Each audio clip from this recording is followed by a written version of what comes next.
লোকে বলে ধৈর্যের ফল মিষ্টি হয়, আসলে ধৈর্যের ফল মিষ্টি হয়। এই যে আমার বড় মা মারা গেছে, ওর নাম দোলা। আসলে ওকে পাওয়ার জন্য আমাদের 10টা বছর সাধনা করা লেগেছিল, কিন্তু উপরওয়ালা আমাদের দিয়েছে সত্যি একটা লক্ষ্মী মেয়ে। সারাদিন চুপচাপ থাকে, তাকে না ডাকলে বোঝা যায় না সে আছে।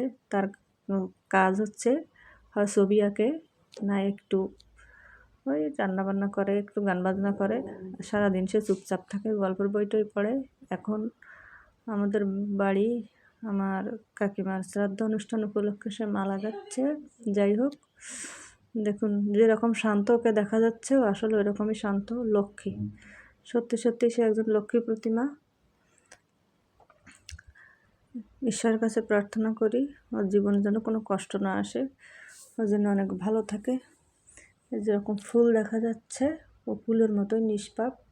আসলে প্রত্যেকটা মানুষের ভিতরে একটা নিষ্পাপ ভাব থাকে, আরও তো ছোট শিশু, ওর ভিতরে নিষ্পাপ ভাব থাকে। পড়াশোনাও খুব ভালো, বরাবরই ক্লাসে ফার্স্ট হয়।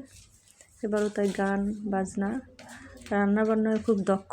এত ছোট মানুষ কিন্তু অনেক ভালো রান্নাও করতে পারে। দেখুন কি সুন্দর মালা করছে। ধন্যবাদ সবাইকে।